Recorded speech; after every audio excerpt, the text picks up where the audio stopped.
అందంగా ఉన్నాను. ఇప్పుడు ఈ కోటు వేసుకోవాలి, ఈ బ్యాగ్ తీసుకోవాలి. దాని తర్వాత ఎవరిని చూసినా ఈ నోటిని ఇలాగే ఈ అని నవ్వుతూ ఉండాలి. ఎవడైనా కానీ పడిపోతారు. పడేస్తాను. ఏంటి పడేయగలుగుతావా? పడేస్తావుకా?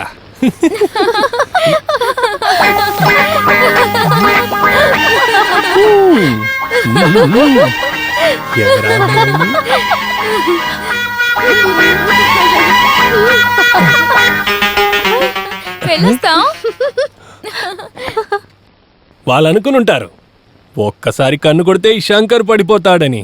అది జరగనే జరగదు. నువ్వు అనుకున్నట్టు ఇక్కడ జరగదు. దానికి వేరే వాళ్ళని చూసుకో. మరెందుకు అమ్మాయి నన్ను చూసి కన్ను కొట్టింది? తనకు నాలో ఏదో ఒక విషయం నచ్చుంటుంది కదా, లేకపోతే ఎందుకు? ఓ, అది తెలుసుకోకుండా నేను తలుపు మూసేశానే. లేదు, ఇక ముందు నేను ఎప్పుడు అలాంటిది చేయను.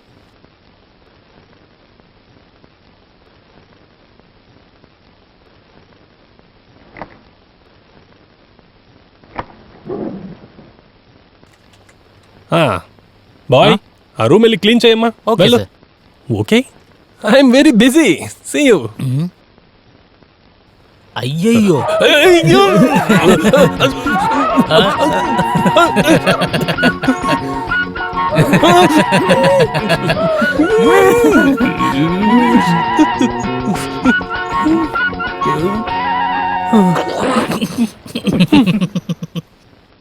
తెల్లారి లేచి నా మొహాన్ని అద్దంలో చూసుకున్నప్పుడే అనుకున్నా అయిపోయిందని. మొత్తానికి నా పరువు పోయింది. నీకేమైందిరా చెప్పు.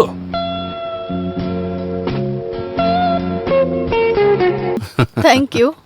విను మిస్టర్ పీతా, మనం బయటికి వెళ్ళేటప్పుడు టిప్ టాప్ గానే వెళ్ళాలి. Super super. మరి నా రూమ్ని కొంచెం క్లీన్ చేసేయమ్మా. అలాగే సార్. ఇది పెట్టుకో. వద్దు సార్. ఏ వద్దు సార్. వద్దా? Thank you. లేదు, అది వద్దు sir.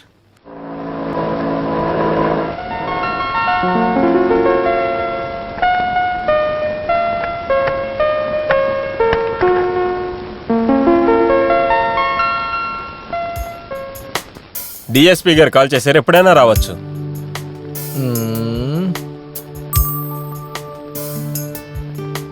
Good morning inspector. Good morning. కూర్చోండి.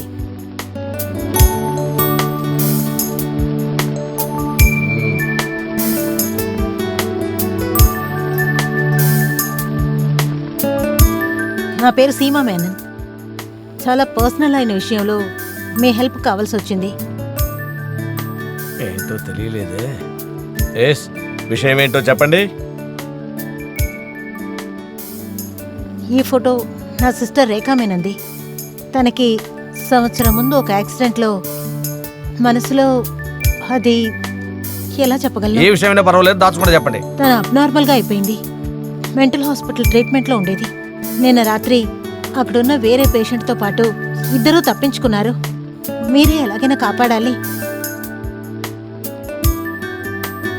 హాస్పిటల్ నుంచి నిన్న ఒక కంప్లైంట్ వచ్చింది.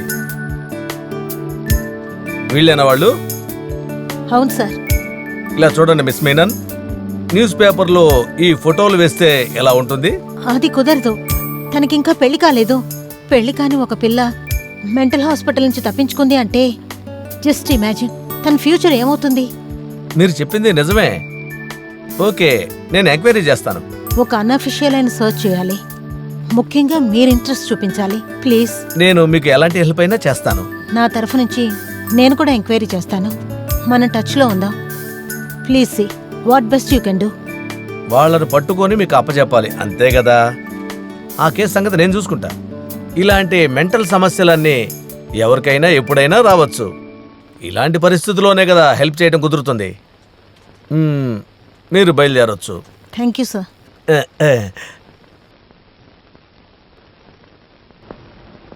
ఒకసారి ఇలా రా. సార్ చెప్పండి సార్. Name plate ఎక్కడయ్యా? ఉంది సార్. అది అదేంటంటే హెడ్ కానిస్టేబుల్ అయిన నువ్వు ఎస్ఐ రూమ్లోకి మాట మాటికి ఎందుకు తొంగి చూస్తావు? నా రూమ్కి అందమైన ఒక అమ్మాయి కంప్లైంట్ తీసుకుని వస్తే నువ్వెందుకయ్యా తొంగి తొంగి చూస్తావు? డిస్మిస్ చేస్తాను చూసుకో. లేదు సార్, ఇలా దాక్కొని చూడటం, ఇలా స్పై పని చేయటం నాకు నచ్చదు.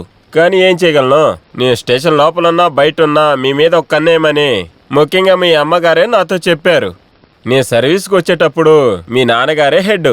మీ అమ్మగారు ఏదన్నా చెప్పారంటే అది చేసే తీరుతాను. ఉహ్, మా అమ్మతో ఏగలక చూస్తున్నా. ఇలా చూడవయ్యా, వెళ్ళి నీ పని చూసుకో వెళ్ళు. అలాగే సార్, నేను అది మాత్రమే చేస్తాను.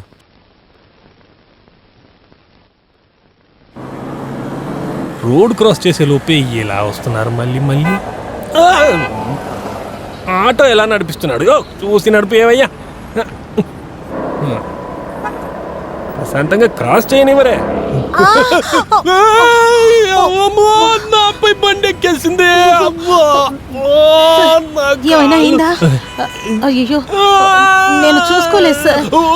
జాగ్రత్త సార్, లేవండి. అయ్యో.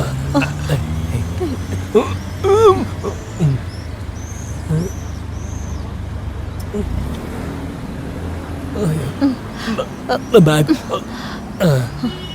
సారీ, వెళ్ళొస్తాను. సారీయా? నీ పాటికి నువ్వు వెళ్ళిపోతావా? నన్ను హాస్పిటల్కి తీసుకెళ్ళు. అయ్యో, ఇంకో బండి ఏది లేదే. ఎందుకు? నీ బండిలో వెళ్ళొద్దా?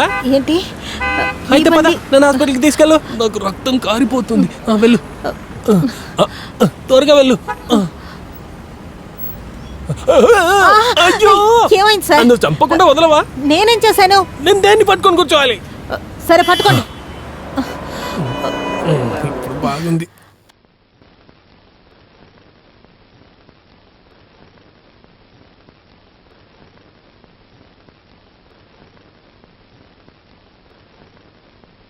ఈ కో ఇన్సిడెన్స్ ఏంటంటే అదొక లైఫ్ ఇన్సిడెంట్ లాగా.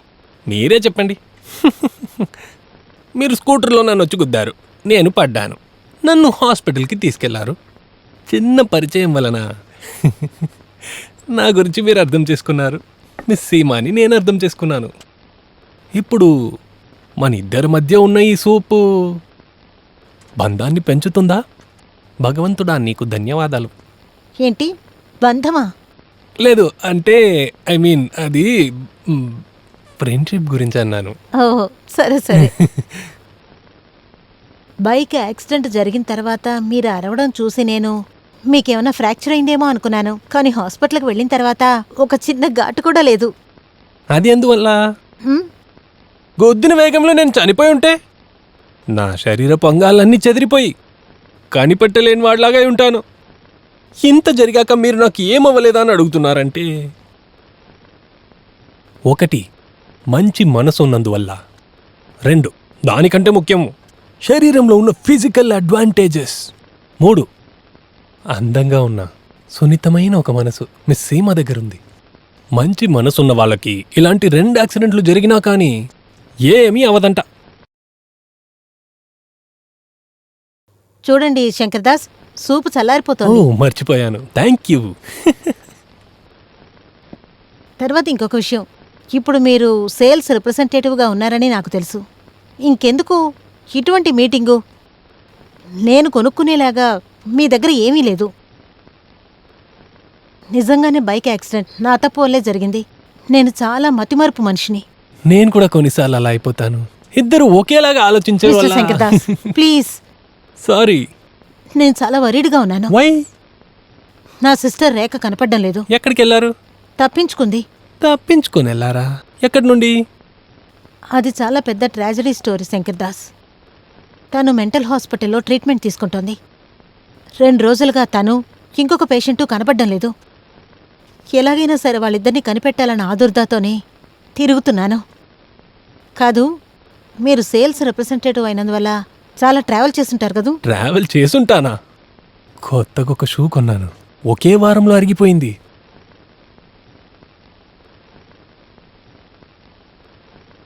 ఇలా చూడండి, ఇదిగో తనే నా సిస్టర్. ఎక్కడైనా తన్ని చూశారంటే నాకు వెంటనే ఒక ఫోన్ చేయండి. ఇదే మీ సిస్టరా? అవును. ఈ అమ్మాయిని పొద్దున చూసానే. ఎక్కడ చూశారు? చెప్తాను కానీ దానికి ముందు ఒక ప్రశ్న. 1 క్వశ్చన్. మెంటల్ హాస్పిటల్ నుంచి ఇద్దరు ఆడవాళ్ళే తప్పించుకున్నారా లే ఇద్దరు మగవాళ్ళు అంటే ఇద్దరు వయసు అయిన వాళ్ళు కూడా అక్కడి నుంచి తప్పించుకున్నారా అని చెప్పండి. లేదు, ఎందుకలా అడిగారు? Come on tell me. నిన్న మీ సిస్టర్ ఇంకొక అమ్మాయి ఇద్దరు ముసలోళ్లతో నేనున్న హోటల్లోనే రూమ్ తీసుకొని ఉన్నారు. ఈ రోజు ప్రొద్దునే వాళ్ళు వెకేట్ చేసింది నేను చూశాను. రియల్లీ? యా